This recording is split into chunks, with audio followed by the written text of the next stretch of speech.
Greetings, everyone. This is Payman Lorenzo, your friend, your coach. Today, I have another great guest, my new friend. Well, we've been friends for over 2 years now, but we reconnected recently. The one and only Sarah Grady, the queen of being unapologetically you from beautiful Michigan, connected to the one and only Katana Malinovsky. Shout out to him, Katana. And yeah, so we had a beautiful chat. What was it, 2 weeks ago? A Yes. lengthy Yeah. chat and learned a lot about you. And yeah, you're doing amazing things. You have a YouTube channel, all about being you, empowering mothers and all that, and the power of all that. So we're gonna unpack all of that. And yeah, so welcome to the show, my friend. Welcome to the show. Thank you. It is such an honor and a privilege to be here, and I'm just excited to have another amazing chat with you. Absolutely. And what's funny is that we had connected, what, 2000, in 2024 or 2.5 years ago. And then, Yeah. funny how the universe works. You reconnect with people because everything happens for a reason and at the right time. So, Yeah. first of all, we're going to talk again about your business and all that later. But for people who don't know you, who's Sarah, first and foremost, as a human being and as a woman? Oh, that is a loaded question. Well, let's get it out But of the way, first of all, right? pretty much, I am someone who spent most of my life just learning how to survive by being what everyone else needed me to be.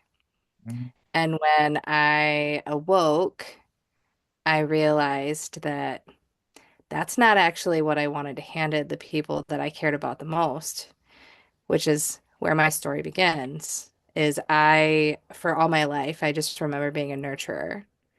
I feel like I've been a mother my entire life. Like that's just what I was born to be. I became a mom at 18 and it wasn't easy, but I fell into that purpose effortlessly. Like mm, I loved my kiddo with all of my being, and I swore I was going to be the best mom that I could be. And then I met my husband, and he brought a kiddo, and we meshed our two families together. And then we had two more kiddos, and then I realized, like, Full house.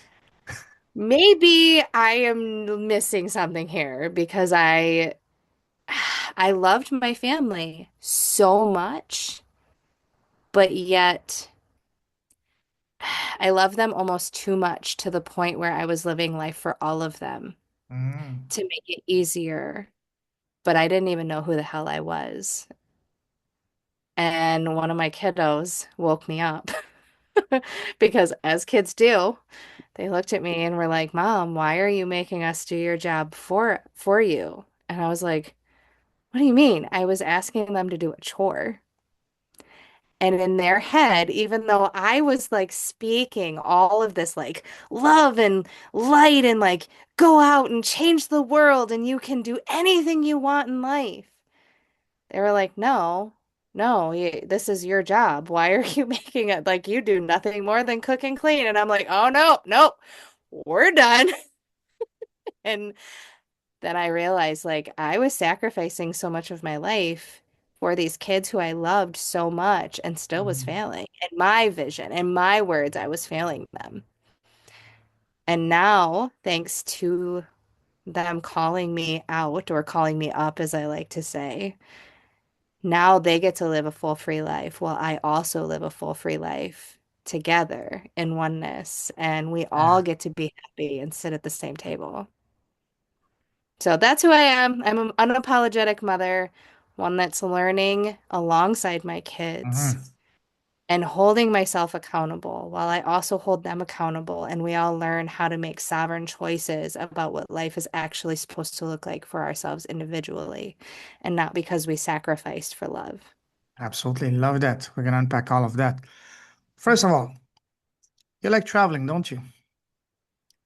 I mean, to a point, I haven't really traveled a lot, but We can do an entire episode on traveling, but we might do that another time. But I'd like to take you down a different type of traveling, down memory oh, lane. Go back to when you're growing up as a kid yourself. You know, when mhm. we kids, people around us, parents, family, relatives, teachers, neighbors, friends always ask us, "Hey, Sarah, what do you want to become when you grow up?" What was your answer to that as a little girl? As a little girl, I was going to be a veterinarian. Why? I wanted to work with animals so bad until I learned that I was going to have to maybe put them to sleep. And then I said, no, thanks. I can't do that. Did you have any pets growing up? I did. They were my best friends because looking back on it now, my family doesn't even know what they did for me. But my Mm. dad was an alcoholic. My mom worked third shift, so she slept all day. And they did the best they could for me. But what others would look at is, oh, they left her alone so much, like poor Sarah. They actually let me live my life. And grow up I faster. Yeah, well, to a point, but I got to explore. So I spent my days imagining outside, and I would play in the mud, and I would cook pretend fake And that was chocolate bread. before smartphones and all that nonsense. It was real Yeah, world, yeah. you know? I just hung out by myself in my imagination with my dogs. Wow. And I look back on it with such fondness now Mm, because I did get to just explore and be yes. without any adults Hmm. telling me that I was wrong for it. Yeah. Were you So the only child in the family?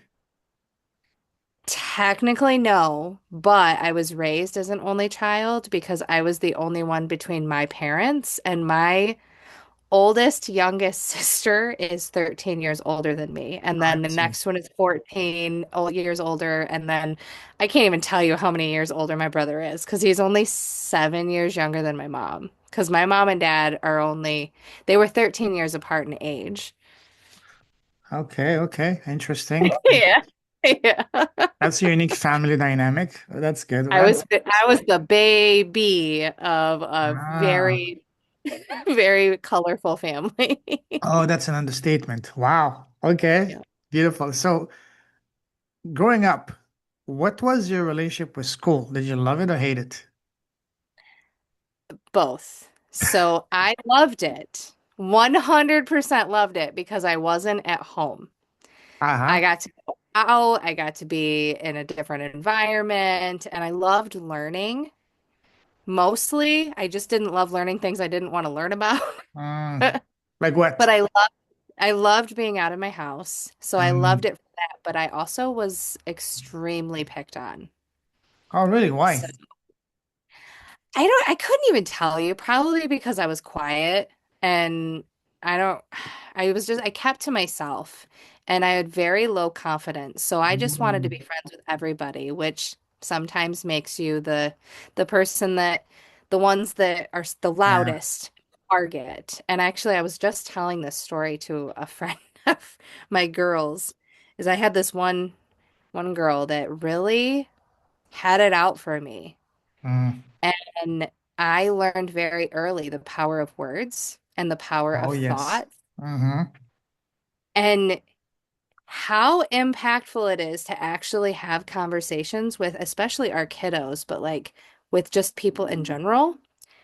Because I was so mad at this girl because she picked on me every day on the bus, just relentlessly. Just anything she could do to get under my nerves, she did.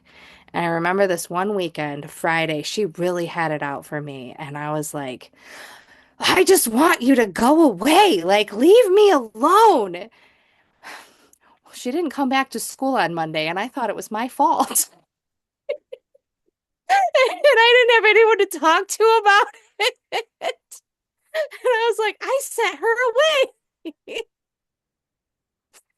But obviously, like, whether that's true or Yeah. not, but I knew Uh-huh. at a very young age, like, okay, my thoughts and my words, my feelings, they have power.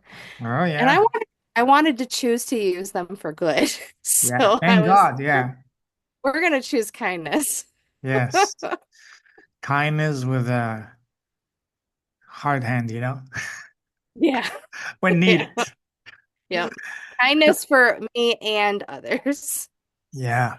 So you mentioned that you were kind of shy, picked on, and so in school, throughout your schooling, were you popular with the boys? Not really, no. Mm, But I didn't go out of my way to make sure I was okay. until fifth grade, I think is really when I started opening my eyes a little bit. And I fell for one boy, and I kept him in my sights through my entire high school career. And he's actually the father of my firstborn. Oh, okay. Okay. Nice. Good. But him and I were not compatible, and we weren't the kindest for each other. So we walked away from one another. And then I met my husband. So Good. Good. Good. So imagine we were in the same class, say in grade 10 or 11. What kind of city you were back then at that time? Were you still the reserved one? Were you more like morphed into the chatterbox, the superstar, the athlete, the nerd? Who were you back then? I was, I was the cheerleader who also dressed goth like Avril Lavigne. Quite a progress. Okay, I see. That's good. So of Yeah. course, by then you must have been very popular with the boys. Really? Not really. At least I they don't didn't let believe you. me. They didn't let me know if I was. Okay. Okay, that's good. That's good. Now, what was your very first job? And do you remember how much you made the first time you worked? I do. I worked at, it was this place called Coney Hut Drive-In. I was 14, Oh, okay. and it was my oldest sister's first job as well. And the owner at that time told me when I was just a little thing, when they were there, that I was going to get to work there when I turned 14. Ooh. And he had sold the company, but for whatever reason, he was still like doing the grill cook at the time. So when I put my application in, he told the lady that he sold it to, like, you have to hire her. So I was a grill cook while I was the fryer. Ooh. And then I also did car hopping, is what they called it. So without the roller skates, we would like take the trays out and we would do the orders and put the trays on the car windows, and I made like $5.25 an hour, I Ooh. And think. do you remember what you did with your very first paycheck? I went and bought the most expensive pair of jeans I think I still have bought to this day. I hope they were not those kind of, torn jeans, you know? They might, I don't think they were, but they might have been. I don't know. I just remember that my mom didn't buy like cool jeans. Yeah, yeah, So yeah. I was like, I have to go to that store for that particular pair. I spent like $50 on them, That's 1 week of work, Mom. Come on. pretty much. Pitch in, you know? Yeah. Give me a break. Come on. All right, Got my cool. first boyfriend out of that. Ooh, see? Buy one, get one free. Worked out. Worked Full out. package combo, eh? That's good. That's good. And I guess one of the perks of dating you back then was you were pretty good at cooking, eh? I guess. I didn't really cook for him. Come on. Out next. Yep. That's that was never my jam. If that's the kind of girl you want, I guess I ain't her. I mean, I can cook, but I'm not gonna only cook. Of course not. Of course. Cool, cool, cool. Let's move on. So, from the time you left school to now, how would you describe your path? Would you say it was pretty much once you get into a lane, you were set for life, smooth sailing, or was it more like a turns and twists, like a roller coaster? Definitely a roller coaster, but Yeah. also like the smoothest roller coaster ever. Like a lot of chaos, but when I Mm. look back, it didn't feel like a lot of chaos as I walked through it, but More it like definitely was. excitement. No, more so like I guess I was just prepped. I handled things now when I look back in ways that other people would have like really fallen and Hmm. not continued forward through. And I just was like, oh yeah, that thing happened. Next. Like onward we go. Moving on. Nothing to see, folks. Yep. Keep Well, moving. we're gonna keep going this way. It's fine. So talk us about your path. What did you do? What did you study in college and all that good stuff?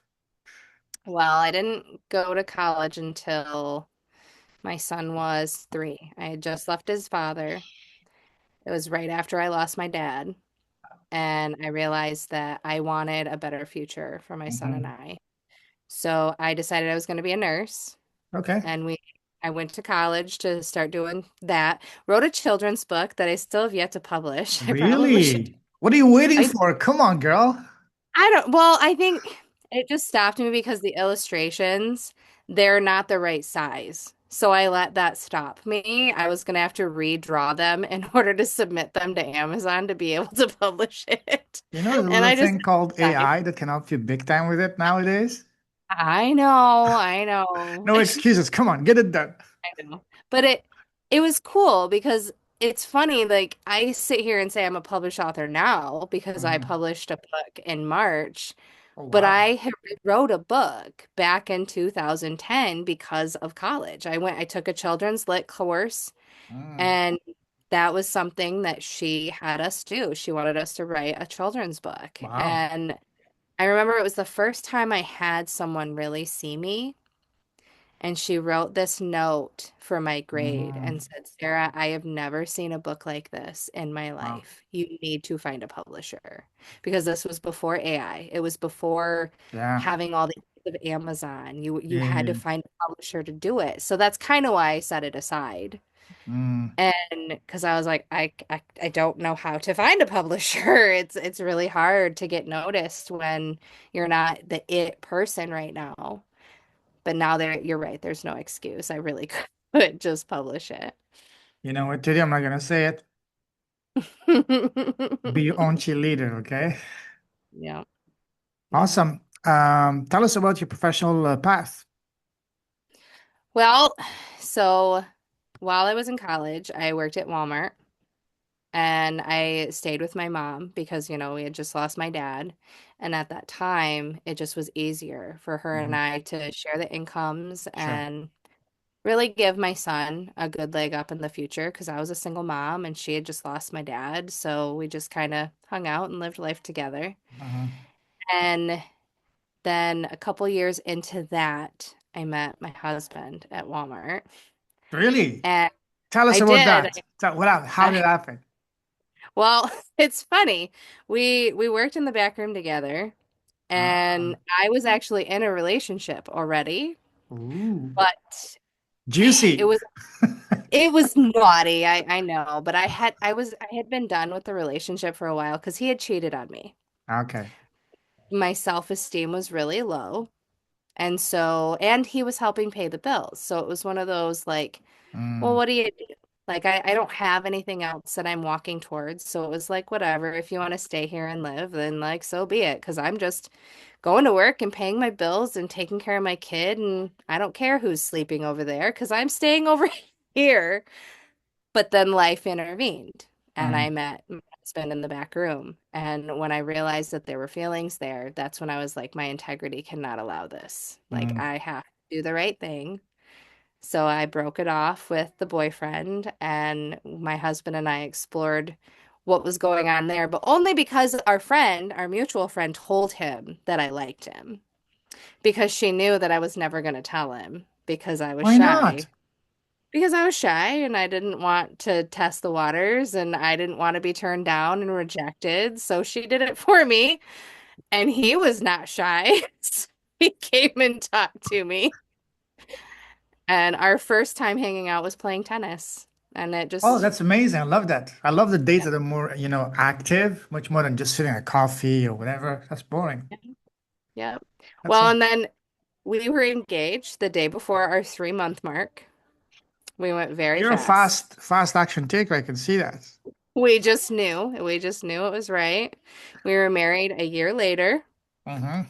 And then he already had a kiddo. I had a kiddo. And then we ended up deciding that because we already had those Mm-hmm. kiddos who at the time were 6 and 4, Okay. we decided that we needed to start and have our own quickly. So that way, like, they Get out could of the way. finally grow up and we wouldn't have to be waiting. It's like you don't want to have like a big gap between the kids, eh? Exactly. So we had our first. Mm. And then we decided we were done, but life said, just kidding. And I ended up pregnant with my last daughter So how many when do you have now? we have four. You just need one more and you have a basketball team. Oh no, we got Come as on, soon, Sarah, we're cheering for you. Come nope. on. Soon as we ended up with her unexpectedly, actually, I was on birth control and nursing. I should not have gotten pregnant, but I did. Yeah. I was like, we're gonna be done, and I had my tubes taken out because I Ah, knew that my level of love had been capped. My energy level to be able to yeah. consciously give to these kids. Hmm. I couldn't take on anymore. So when you met your husband, your soon to be, I mean, at the time, soon to be husband, what made you feel and see and realize, hey, he's different and he's the one? I don't really know. It was like something I had never experienced before. He saw me in ways that no one else Mm, had seen me. He talked to me in ways that I had never had anyone talk to me before. And just he loved life, but also it was the way he parented. mm, He was just the best father to his kiddo. And I fell in love with it. I'm like, that's what I want for my kid. Because at the time, like, I wasn't with his dad. And I knew he deserved to have a father figure who could show up for him in ways yeah, that he deserved. And that's what I was looking for. I wasn't going to settle for anything less for him. sure. You mentioned something very beautiful, something that I personally and everyone listening will definitely want to know more for their own. And that is, you said it made you feel seen like no one else. He made you talk to you like no one else. What does that mean in a very concrete way? Give us some example. What is, and how did it make you feel more seen, talked in a way that you were never spoken to before? Because that's something that's fascinating for me, for everyone else, and a way to really understand religion, and most importantly, understand these creatures that are very sometimes complex creatures. Women, help us, guys. Well, really, for him, Mm. I think everything happens for a reason. And Yes, at I that have that thing. time, Mhm. I I was just so lost, and I had always chosen people who I needed to take care of. And so when him and I would sit and have conversations, they were actual conversations about life, about what Mhm. we were experiencing. And when I would share my input, he wouldn't put me down. He Mm, wouldn't he wouldn't just steamroll over me and tell me how I was wrong. He was actually curious about what my thoughts were and what I wanted mm, in life, where we were going. And he brought joy and excitement into things instead of just being stagnated or mm, sitting behind a computer screen and playing video games or just wanting to go out and only spend time with friends and not just with one another. So he really just focused on us, on our time together, and he was present with me. And I had never experienced that before. that is beautiful indeed. Yeah, because I've seen that a lot as well, not just in with friends talking to each other, even among guys. One person would try tend to dominate and be louder, barking louder, and just trying to put down everyone else. Yeah. And that's not cool at all. And even more when it comes to actually your girlfriend, your wife, your partner. That's for me, that's unacceptable. Yeah, for sure. Well done. So now, there's a saying, moving on, there's a saying that says, change your story, change your life. So when you Mhm. said at your lowest, darkest period of your life, how did you change your story internally to change your reality externally? I tried to divorce my husband. I straight up did. Okay. So, this amazing man, who I still at the time was madly in love with, it was 2020, and our kids, I could just tell, like, we were not being the parents they deserved. We fell into societal roles. Even though he was so present with me in the beginning, it was just easy. Once life took over, he became the provider. I became the person at home because daycare was expensive. We had four kids, and it was just easy for me to pick Mm, up everything else while he worked. And I was really good at it. I mean, I was a single mom before him and I met. I was used to doing everything on my own anyways. I preferred it that way. Let me do it, and I don't have to worry about you fucking it up. Which is not healthy by any means. But that's what I did. I taught him and all my kids how to treat me. And then I realized that I was overwhelmed. I was lost. And when I would share that I was overwhelmed and anxious and lost and didn't know where to turn in life, mm, none of them were hearing me anymore. And that's where life takes us, right? Like we get so wrapped up in our own fears, our own worries, our own things going on. And when I finally saw it, I was like, I'm making you a worse person. mm, And I didn't know how to have that hard conversation. I wasn't taught that. So instead, I tried to run and said, maybe we should just not be together. So then that way you can be a better father. I can be a better mother. We can actually, because I remember looking at him and saying, like, you can't tell me that you're happy right now. And he knew that. And not once did I blame him. I blamed myself because I taught him how to treat me. And he's mm, like, you didn't even give me a choice, though. And I was like, mm. damn it, you're right. But I still tried. I still tried to run and all the things, but it was during COVID, so I couldn't run.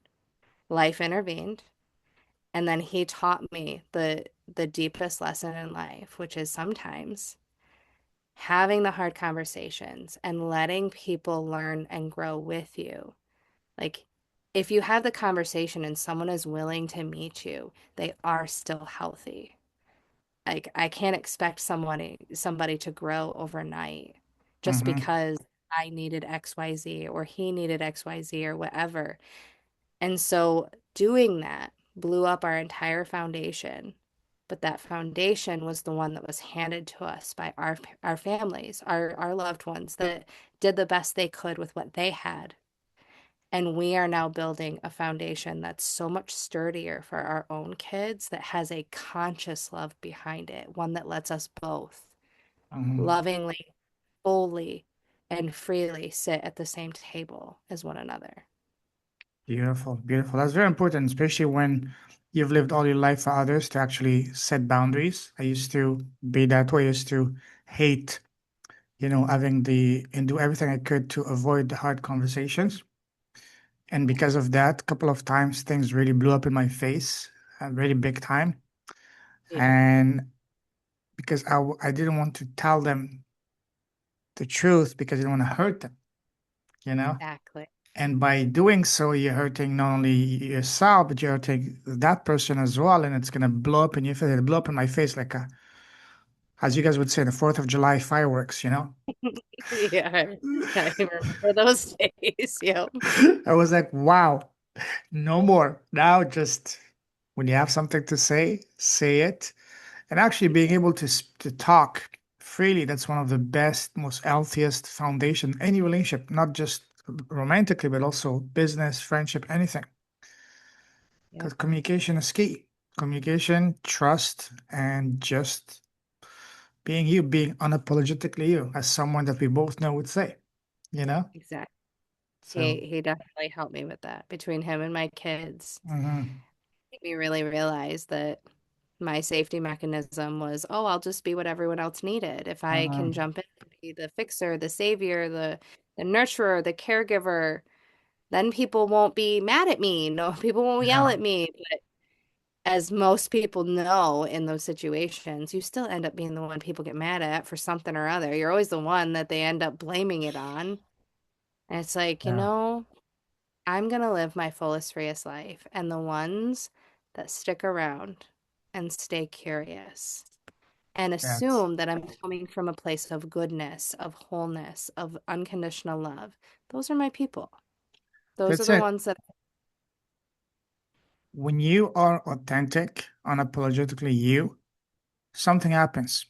Some people will not like it. You will lose some friendships. That's normal. It hurts, but that's the way it is. It's the universe's way of aligning the cards around you. If someone is not meant to be in your life, they will nicely remove themselves or be removed. That's something I had to learn. But also at the same time, you will see the true diamond emerging, the people that you can really count on. Yes. And you grow so much. And that's something I learned the hard way, but also the most beautiful way myself the last few weeks, few months, both romantically and friendship wise. Mhm. Things that I thought would be forever just collapsed. Yeah. And yes, it was very painful, but they happened because they were no longer aligned. And you can only thank them, cherish the beautiful moments, wonderful memories, and the powerful realizations, and release them with love and care. That's what I did. Awesome. So now, tell us about how are you, Sarah, making the world a better place? What's your business? Right now, my business is I am the creator of the Village of Unapologetic Living and also the Haven of Unapologetic Living. I love the name. Basically, I create environments and conversations and community spaces that are devoted to self-trust, conscious creation, and inner safety and authentic living, allowing people to show up for themselves consciously and sovereignly. Mm, So basically, like my entire philosophy is around what my life showed me, which was we can understand a whole lot of things. Awareness is absolutely paramount. But if you don't have safety underneath that awareness, you don't have conscious choice. That's where all the patterns are running behind the scenes.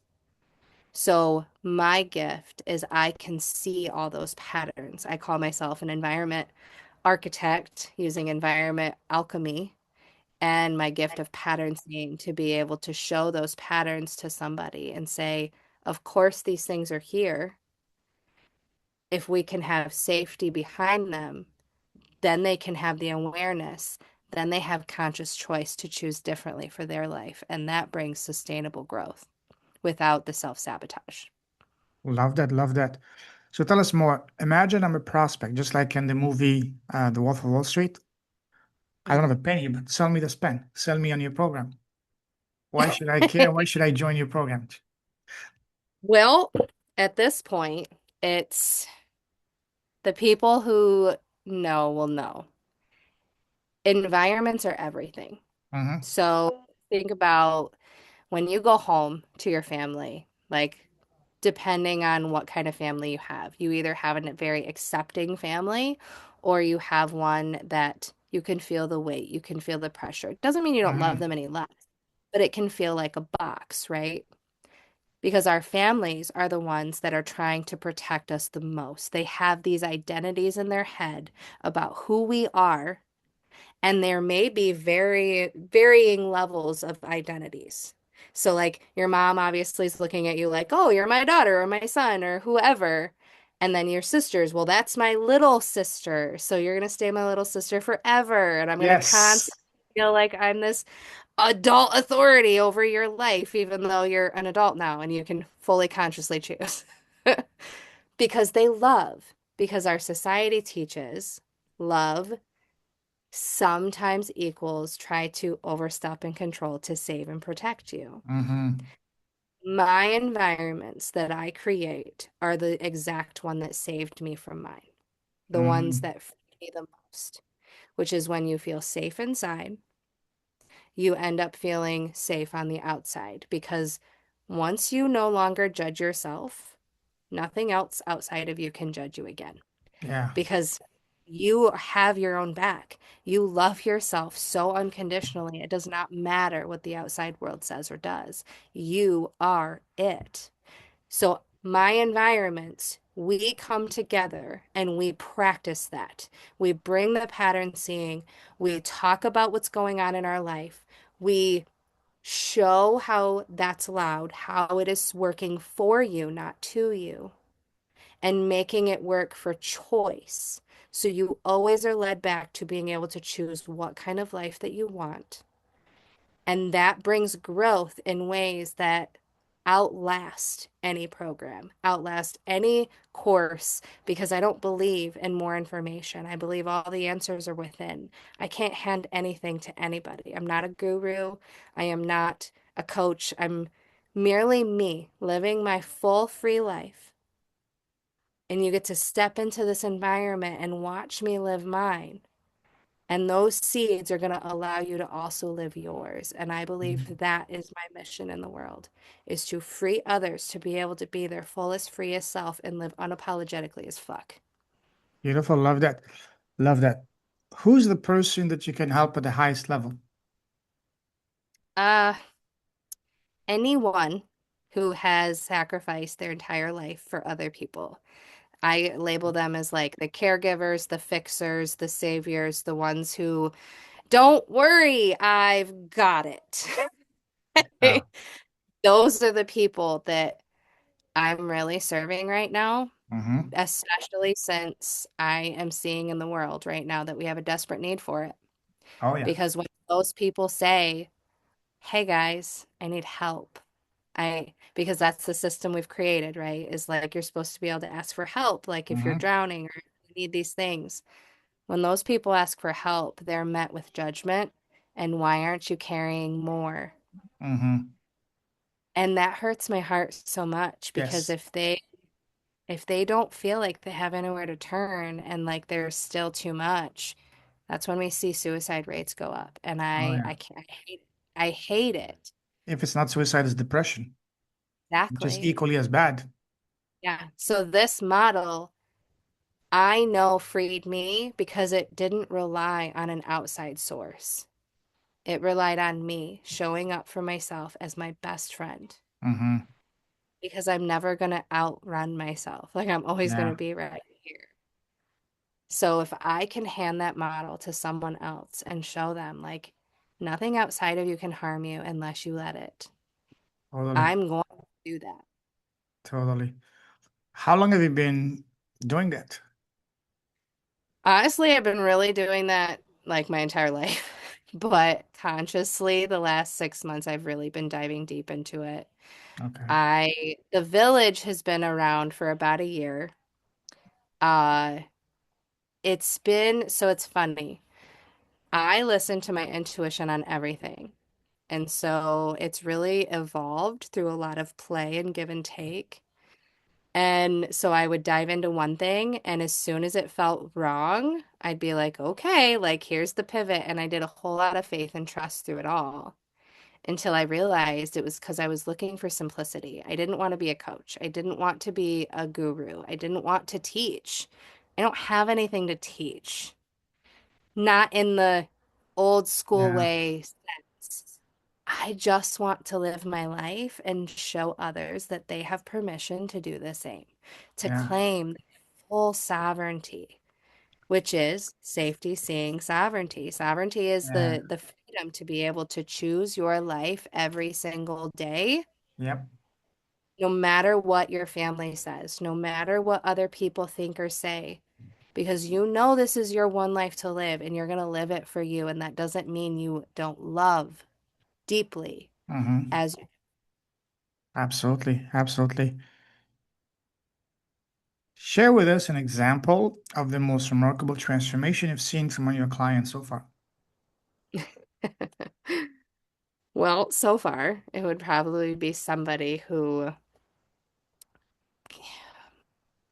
gosh, I'm going to get emotional on this one. She came from a family who, from the day she was born, she was abused and not Mm-hmm. loved and just not seen. Mm-hmm. You know, she was handed a really, really hard life. Sure. And when she came into my world, I didn't know what I was doing at the time. Like, she helped me just as much as I helped her. But just by talking and being in each other's environment every week, she learned what self-love really was. All the seeds that had been planted from all the coaches she followed, all the gurus that she was trying to understand. You know, people kept telling her that there's mirrors out there and you know, you got to mirror the self-love for yourself. And she's like, what do you fucking mean? Like, my mirror is the fact that you hurt people. Like, I don't Yeah. know what you're talking about. And by sitting in an environment with me, she finally can love herself. Like, she loves herself. She sees herself. And it's not perfect, but my God, the conversation she can have with her kids now, Mm-hmm. the space that she can hold with them, that's Yes. everything. That is Absolutely. everything. Because to me, relationships are it. Like, that is it. And that has made my heart so extremely happy. Mm-hmm. Absolutely. Absolutely. Love that. Love that. Because when you can love yourself first, it really Mhm. changes you and changes the way people look at you, how you look at yourself. And that reborn self-confidence, people can feel it. It's a, what is it? Not a virtuous, but a positive. What's the word? Positive circle, you know? Yeah, yep. Yeah. Not a vicious circle, but a positive circle. So it's beautiful. Yeah. Awesome. Now, I want to ask you a series of rapid fire questions to further get to know you. Okay. Ready? Yep. What makes you happy? Ugh. People living fully and freely. Like, Mm. I love just living. I love experiencing life. I love watching a baby laugh. I Oh, yeah. love watching kids smile. I love sunsets and Mm. just being around other humans Mm. living life fully. Not like the facade, like Yeah. the full living. Mm. I agree. Speaking of laughing, what makes you smile and laugh? Way more than I can say. I love life. So Mm. it could be anything from anything I hear, say, do. Like, my husband is hilarious. So he's making me laugh all the That time. helps a lot. Yes. And he is a regular old jokester. So he makes life really, really entertaining. And then my kids are just, they're amazing.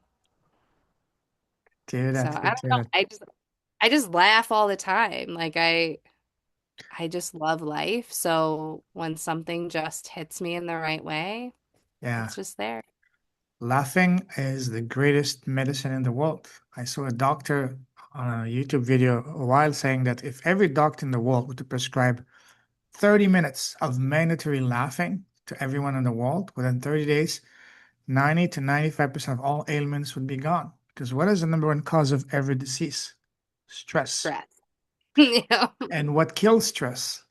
Smiling, Laughing. laughing. Because when you laugh and smile, you make your body toxic for stress. And when you laugh, you start loving life, you start becoming grateful, and that raises frequency and all that. So, yeah, laugh more. I still watch every day. I make it a point to watch comedy or even cartoons, anything to make you laugh. Yep. So, if I had one message, is laugh more. Yes. Because when you laugh more, guess what happens? Very similar to how it sounds. You start loving more. Especially at yourself. When you That's can where it laugh at your starts. own things, that's when you can start doing the same for other people. Yes, and loving yourself, putting yourself first. That's not being selfish. It's quite the opposite. It's being altruistic because you're filling your cup first, then you can help and bless others. Because if your cup is empty, you're going to be basically useless. You're going to be a liability. Been there. Oh, yes. Oh, yes. So laugh more, love more, and be more happy. Yep. 100%. Now, on the other side of the spectrum, what makes you sad and angry? People are cruel, but Hmm. Oh, yeah. honestly, I don't know anymore. Like, I think I would have known this at a deeper level even just a couple weeks ago, but the things that have been so loud in my life lately is I think the things that make me the maddest and the Yeah. saddest Hmm. is that for so long we've given up our choice. Mm, We've given up choice to outside sources, or I heard something recently, television. Like television is really just the vision of telling you what to envision. And I'm like, that's exactly it. And I'm not good. saying like it's not a bad thing if you're watching it consciously, but I know I've been one that has done this. Like I'll read books just so I can live life through a character instead of living life myself. Yeah. The And then we great, sit here and we judge ourselves and we shame ourselves because, like, yeah. why aren't we living like so and so? Or why isn't my significant other like Romeo in this freaking movie? Like, because that's not our story. And Yeah. we're humans and we're out here doing the best that we can with what we have. And I'm not sitting here trying to be toxically positive, but like, I'm so tired of focusing on the negative all the fucking time. And you Yeah. asked me earlier, what's something I did as a kid a lot? And I was so disgustingly positive. Like, my family would get so pissed at me because of how positive and inspiring I was. And they would tell me, like, well, that's just not how it is. You're naive. You're too kind. You're this or you're that. Because they're trying to prep me for the world, right? But it's like what we focus on grows. And Yes. I now understand that gift of being able to see the positive on every single thing. My sexual assault at 15, my getting pregnant at 18, going through what I went through with my husband, doing what I did with my kids, all of those things could have broken me, Yeah. but I always made them happen for me. I found the positive in every single one of them. That is a fucking gift, and I refuse to sit here and lessen that because someone else gets uncomfortable by it. Yeah. I completely agree and relate with you because I've always been the very optimist, positive guy. I've been called so many times, hey, you're living in a la la land. That's not how it works here. Yeah. Because I like to focus, people, the first question most people ask is, it's not gonna work because of this. Hey, what if this works? Let's focus on the solution, not on the problem. Yes, it's important to understand the problem, but what really fuels everything is the search for a solution. What is an entrepreneur at the base?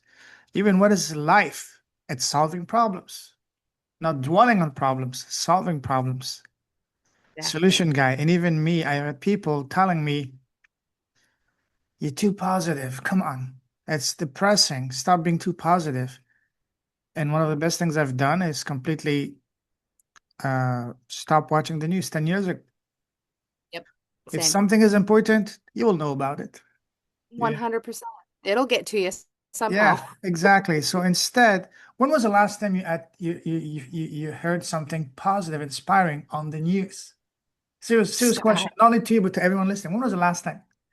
I can't even tell you a time. Yeah. Somebody should start a network where they only bring positive news. There is one on Facebook. I saw it several months back Yes. and I was very inspired. I was like, you guys are doing the thing.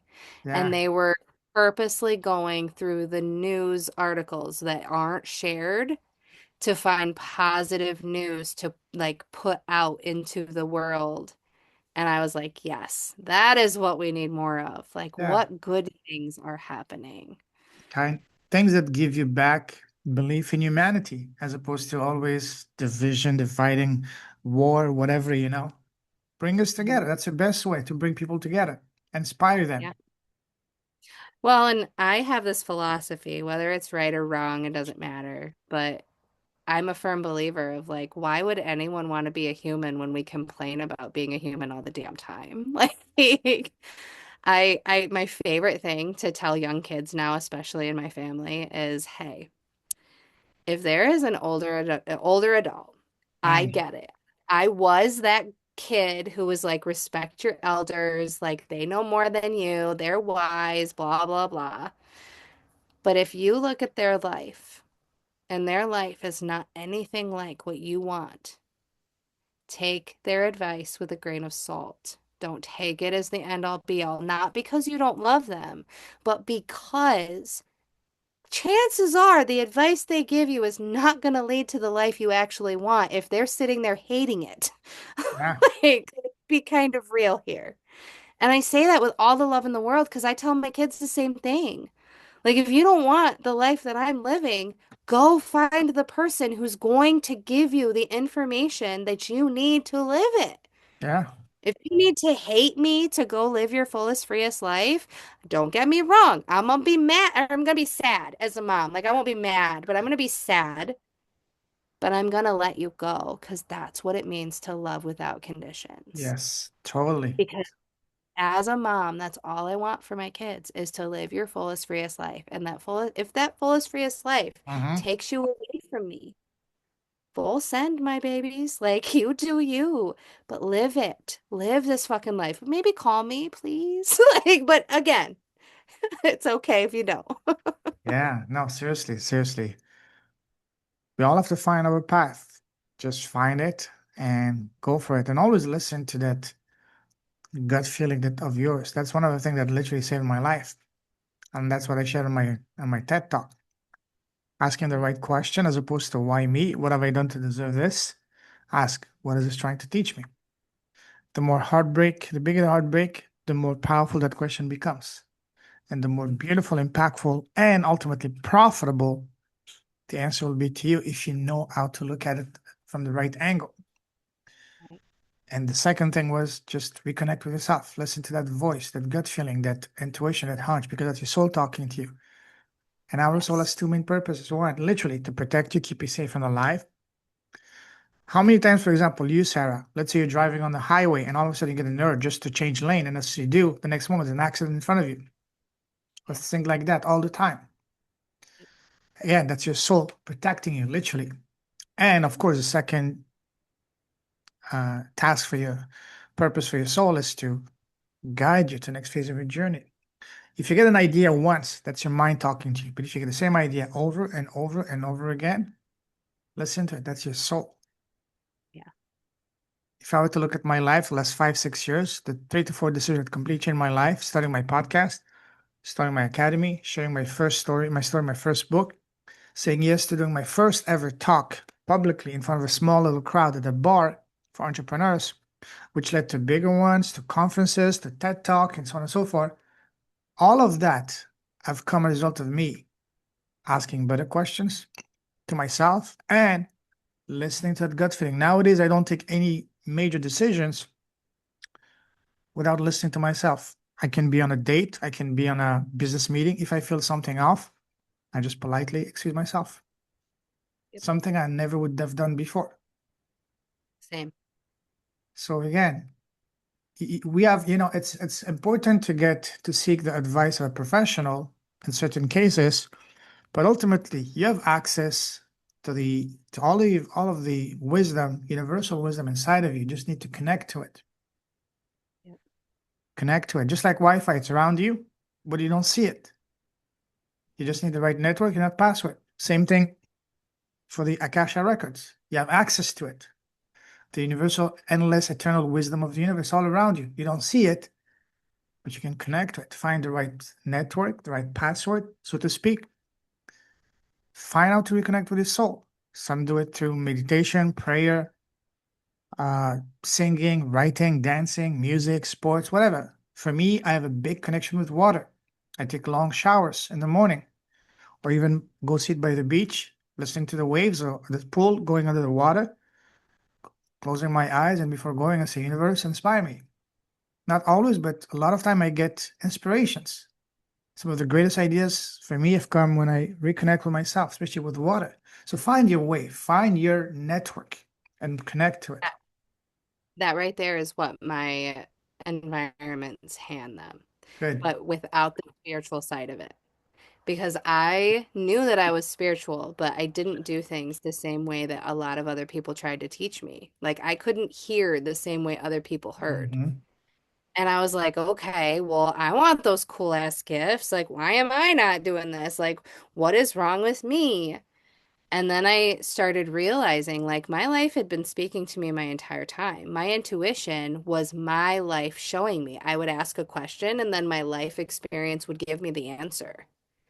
And it's like you said, as the questions got deeper and I started getting better at asking certain questions, I finally got to a place where I'm not asking questions anymore. I'm claiming choice. Mm-hmm. So, for example, back in March of 2025, so last year, I decided that I was done vaping. I Mm-hmm. knew that I didn't need it anymore. I knew that I wanted to feel all of my life. I didn't want to numb anymore. And it had been a bane of my existence. I had quit smoking 3 times before, and all 3 times went back to it. And it was because all 3 times I quit through force. I made Mm-hmm. myself do it, and it was the hardest thing I'd ever done in my life. Yeah. And then in March, I was like, well, I don't believe in force anymore. I don't believe in doing that. I don't believe in like pressuring my body to do something that it consciously chose that for a reason. It was a tool trying to help my body Mm-hmm. cope with something. I don't believe in punishing my body for coping. So I was like, okay, I'm going to choose. I wrote on a sticky note, I am a non-vapor. I no longer need to vape. I no longer need nicotine to numb. I feel fully, freely, and unapologetically. 6 months after I did that, the only thing I did was write that. I stuck it to my wall next to my bed. And I knew it was there, but I didn't do anything with it. I didn't change anything else about my life. I just continued to listen to what my life experiences brought me. Mm-hmm. My life got a little louder. I learned how to handle my emotions deeper. I learned how to show up for myself in deeper ways. I learned how to reset my own nervous system.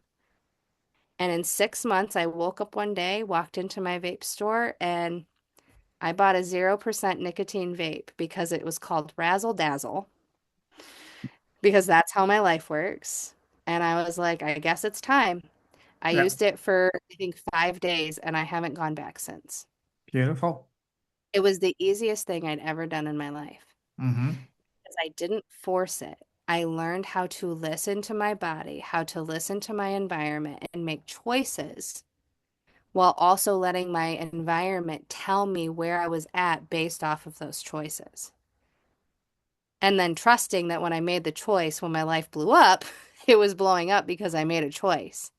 And it was allowing me to handle those experiences differently instead of the way that I would have before. And it's like, that's power right there.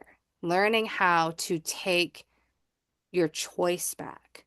Mm-hmm. That's what we're missing. We're all looking for the adultier adult in the room. I know I was till I realized like, oh shit, I need to be my own adultier adult. Like I gotta stop looking for someone else who knows better than me because only I know what's best for me. I need to learn how to live life with people, not because someone told me that's the way. Mm-hmm. And I don't know, it's freed everything about my life and it's allowing me to let my kids do the same. Like the relationship that I have with my 19-year-old, I could have never expected. You know, he comes and has conversations with me and asks insight because he knows he's not going to be met with judgment. He's going to be met with curiosity and questions for him to find his own answer, which is all he Yeah. needs. Like I speak Absolutely. identity into him so he can trust in his own ability to choose his life. It's all My about that. Yeah. 10-year-old is trying to be an entrepreneur because I keep telling her, like, this is your life, not mine. Like, you get to live it your way. And she's like, well, I Mm-hmm. want to be an entrepreneur. Okay, full send. Well, what do I do? Oh, honey, no. Like, you got to choose that for yourself. I can't give you the answer. But, Exactly. like, Yeah. that's fun. That's the beauty, right? Exactly. It's exactly. A couple of more rapid fire questions for you before we wrap this up. What has been so far the best piece of advice you've received? Gosh, change your environment, change your life. Love that. And the worst?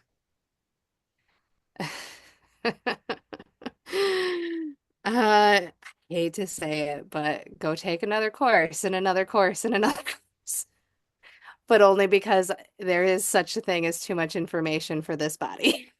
All about execution, you know? Exactly. Take one and execute. Yep. Yep. Awesome. Imagine Yep. that I you can't. were, sorry, go ahead. I realized that I couldn't listen to everyone else. I needed to learn how to listen to my own voice. Exactly. That's it. That's the key. Reconnect with yourself. Imagine that you were blessed with a time machine and you can go back in time and sit face to face with 18-year-old Sarah. What's the first advice you would give to her, knowing all that you know now?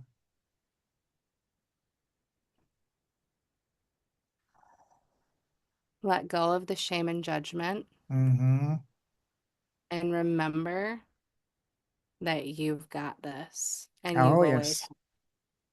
like that's all she needed. She needed to remember that she could do anything she set her mind to.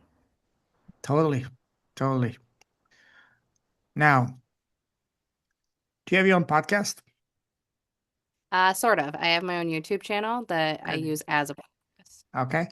Beautiful. So let's future project. A year from now, your YouTube channel is very popular, very successful. And today, and a year from now, you're interviewing the most special person in the world. Can you guess who that is?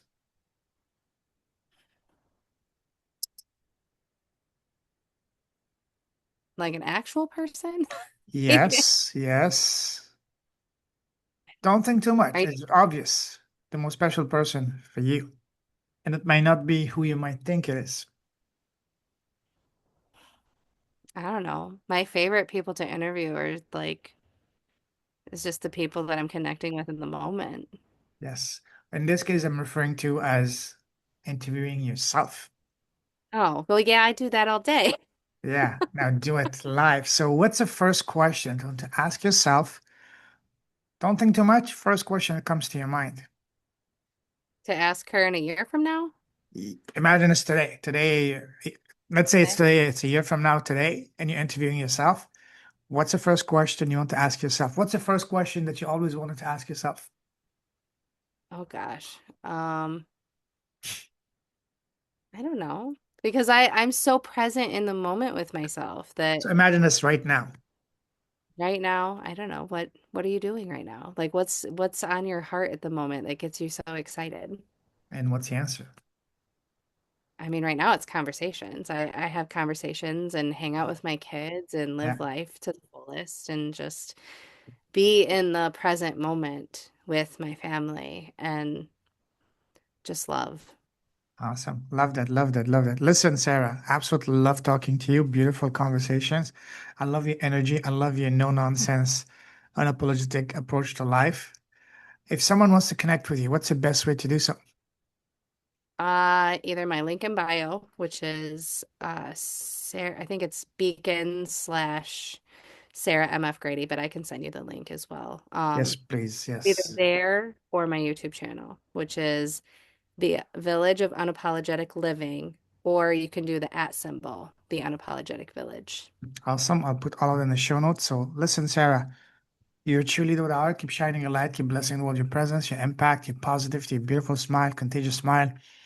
And most importantly, keep being unapologetically you. Stay safe, stay warm. Well, not now it's summer, so stay Great. awesome. God bless and talk to you very soon, my friend. Take care. Thank you. Same to you. You're welcome. Cheers.